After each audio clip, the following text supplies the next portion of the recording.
Bonjour, Jean-Louis Maurice, donc je suis le président de la caisse locale d'Évreux, du Crédit Agricole d'Évreux. Et moi je vais vous présenter une partie des partenaires qui sont au quotidien proches de notre sécurité et qui font essentiellement de la prévention. Alors même si je suis un chauffeur comme les autres de véhicules, je dois reconnaître que bien souvent nous avons tendance à aller un peu plus vite que de raison, et nos amis gendarmes sont bien là pour nous protéger et non pas pour faire de la répression. Et je pense que là vous avez un appareil que nous connaissons bien, que nous craignons tous, et comme m'a dit un gendarme tout à l'heure, dès que vous voyez cet appareil, il est déjà trop tard. Donc levez le pied, devenons raisonnables, parce qu'il est inacceptable que des familles aujourd'hui soient détruites par le décès, par le handicap, alors que la voiture doit rester un plaisir et que nous ne devons pas utiliser la voiture pour faire de la compétition. Il y a des circuits pour ça. Donc l'appareil, on admet toujours une marge d'erreur sur l'appareil. Donc quand c'est en position statique, on réduit la vitesse enregistrée pour avoir une vitesse retenue et ainsi pouvoir précisément définir l'infraction. Par contre, lorsque c'est en mouvement, ce qui est quand même assez rare, comme il y a l'effet de mouvement de la voiture gendarmerie et de la voiture de la personne contrôlée, la marge d'erreur est encore supérieure. Voilà. C'est quel pourcentage alors en général, je vous donne un exemple, les gens dans une commune à 56 en vitesse retenue, en vitesse enregistrée, on tombe à 51 en vitesse retenue. Donc on est en infraction d'1 km/h. Alors évidemment 1 km/h c'est vraiment peu, mais bon, il faut bien donner une marge, une limite, hein, et c'est même l'appareil lui-même qui définit la marge. D'accord. Voilà. Donc la vitesse retenue, elle est automatique. Voilà. Tout à fait. On règle l'appareil en fonction de l'axe, et c'est lui qui fait tous les calculs. Et alors une autre question, sentez-vous auprès des conducteurs aujourd'hui, des automobilistes, une véritable prise de conscience des risques qu'il y a sur la route en faisant des excès de vitesse? Alors au point de vue au niveau de l'excès de vitesse proprement dit, il est vrai que en principe, je trouve que les gens roulent moins vite. Ils roulent moins vite, surtout sur les grands axes. Parce que les grands axes, tout le monde sait qu'il y a plus de contrôle en général. Plus de contrôle parce qu'il y a des radars automatiques, parce qu'il y a des radars de ce type-là, parce qu'il y a les gendarmes et la police qui font plus d'opérations parce que plus de voitures. Mais où la vitesse est vraiment dramatique, c'est sur les axes secondaires où les gens pensent connaître parfaitement la route parce que souvent proche de chez eux. Donc allons-y gaiement, et c'est là que souvent qu'est l'accident. Par contre, en dehors de la vitesse,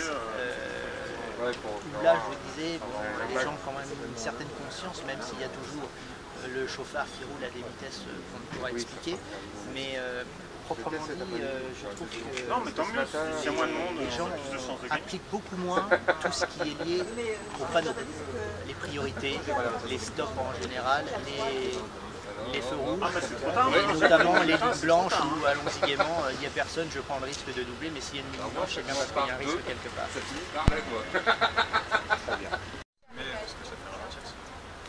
Alors voilà, sur ce stand, je suis avec la police nationale. Donc police nationale qui gère le réseau municipal, communal, contrairement à la gendarmerie qui est sur le réseau national.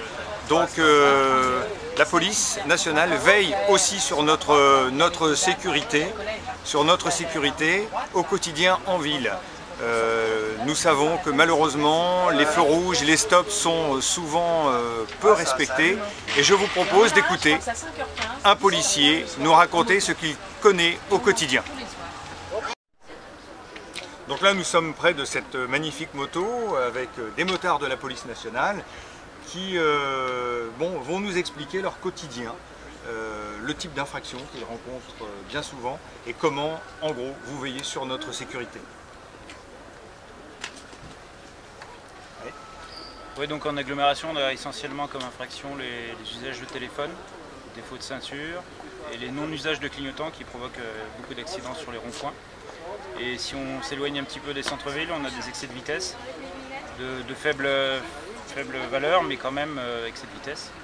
Donc on essaye d'être le plus présent avec le type d'appareil cinémomètre qu'on a à notre disposition.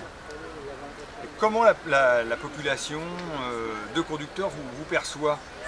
Est-ce que vous êtes un peu les anges gardiens de nos vies, ou alors est-ce que vous êtes vraiment pris comme les pères fouettards qui sont là pour nous punir? La plupart du temps, les gens nous perçoivent plutôt positivement, même s'il y a un petit 10 ou 15 secondes où ils ronchonnent le fait d'être fait attraper en infraction. Mais ils reconnaissent la plupart du temps leur infraction et repartent déjà plus détendus et puis surtout dans un esprit plus cohérent. En fait. Donc au final, seulement ici, ça se passe plutôt gentiment. D'accord. Mais écoutez, messieurs les policiers, merci de veiller sur nous et de nous remettre régulièrement dans le droit chemin. Bonjour Monsieur Champredon, donc le maire d'Évreux qui nous fait le plaisir et l'honneur de visiter ce village de la sécurité routière. Donc ce qui serait sympathique, serait que vous puissiez nous donner votre avis sur la sécurité, et la sécurité routière notamment dans votre ville. D'abord je voudrais vous féliciter, vous, Crédit Agricole, d'avoir pris cette initiative, d'abord parce que c'est une action de citoyenneté. Et en plus, je crois que ça permet à des étudiants, dans le cadre d'un stage tutoré, de pouvoir mettre en place un projet. Et donc, ça leur permet aussi, dans le cadre de leurs études, de pouvoir justement présenter ce projet tout à fait concret, tout à fait intéressant pour la ville. Donc bravo, je crois que ça contribue aussi à faire de grandes entreprises comme les vôtres, des entreprises citoyennes, qui s'investissent dans des secteurs qui ne sont pas directement leur secteur de compétences premier, mais qui néanmoins contribue à un mieux-être pour l'ensemble de nos concitoyens. Pour ce qui concerne la sécurité à Évreux, le département de l'Eure déjà est plutôt un département très touché en matière d'accidents de la route parce que nous sommes un département très traversé. Donc ce qui fait qu'on a généralement des statistiques assez mauvaises par rapport aux statistiques nationales. Néanmoins, on a de toute façon sur plusieurs années connu une baisse des accidents sur Évreux et dans le département de l'Eure. C'est la conjugaison, le résultat de la conjugaison du travail des forces de l'ordre, évidemment. Depuis quelques années, il y a les policiers et les radars sur les routes et donc ça contribue à dissuader les automobilistes d'accélérer. Donc les accidents sont moins nombreux et moins graves et évidemment c'est une bonne chose pour tout le monde. À Évreux, nous avons mis en place des radars pédagogiques. Nous les empruntons à la préfecture et à la police nationale de radars pour des périodes déterminées de façon à permettre aux gens de se rendre compte de la vitesse à laquelle ils roulent. Ça permet immédiatement, quand on prend conscience finalement de s'auto-limiter, de s'auto-discipliner et de relever le pied. En même temps, nous avons réactivé la piste de prévention routière qui existait depuis de nombreuses années sur la Madeleine mais qui était tombée en désuétude. Donc nous l'avons réactivée il y a de cela quelques mois et maintenant il y a des activités liées à la prévention routière qui sont à nouveau organisées. Et puis notre police municipale contribue également aux actions de sécurité routière avec la prévention routière et puis avec aussi la police nationale ou la gendarmerie. Donc c'est un travail constant de toute façon, le travail d'éducation ça ne s'arrête jamais. On sait quand on commence et jamais il faut terminer, jamais il faut s'arrêter. On y participe, on amène notre pierre, vous amenez votre pierre et bon tout ça est évidemment tout à fait bien. Je pense qu'il y a trop de...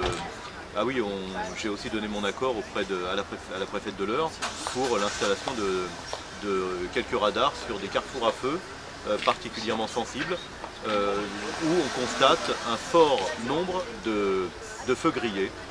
Et ça c'est absolument inacceptable que des automobilistes de plus en plus nombreux dans leur comportement grillent les feux rouges parce qu'évidemment ils font encourir des risques considérables à tout à chacun, à eux d'abord certes, mais surtout aussi aux autres, et ça c'est absolument insupportable. Donc j'ai donné mon accord pour l'installation de ces feux, et en même temps le volet éducatif avec la prévention routière, le volet préventif avec les feux, les radars pédagogiques, et en même temps le volet répressif avec les radars au feu. Voilà, il faut toute la panoplie de toute façon pour permettre d'obtenir des résultats, et je suis heureux que l'ensemble des pouvoirs publics, plus des entreprises comme la vôtre, s'y mettent avec volonté et enthousiasme. Très bien monsieur le maire, alors un message pour les automobilistes donc, qui circulent dans la ville d'Évreux un message de prévention.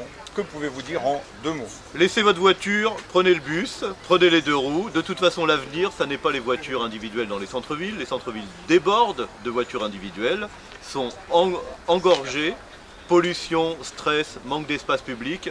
L'avenir, de toute façon, pour les centres-villes, notamment des centres-villes étroits comme le nôtre, c'est l'avenir aux 2 roues, au transport en commun, à la marche à pied. On fait un plan de déplacement urbain en ce moment qui va déboucher sur un certain nombre de décisions en matière de déplacement à l'échelle de l'agglomération. Et la dominante de notre plan de déplacement urbain, c'est les déplacements doux, parce que la société génère de plus en plus de véhicules individuels et que de toute façon on va tous, on va tous en mourir, quoi, hein, au sens figuré et peut-être même un petit peu au sens propre. Ah bon, bah alors des propos relativement optimistes, mais vraiment relativement. Merci Monsieur Champredon. Voilà. Merci beaucoup.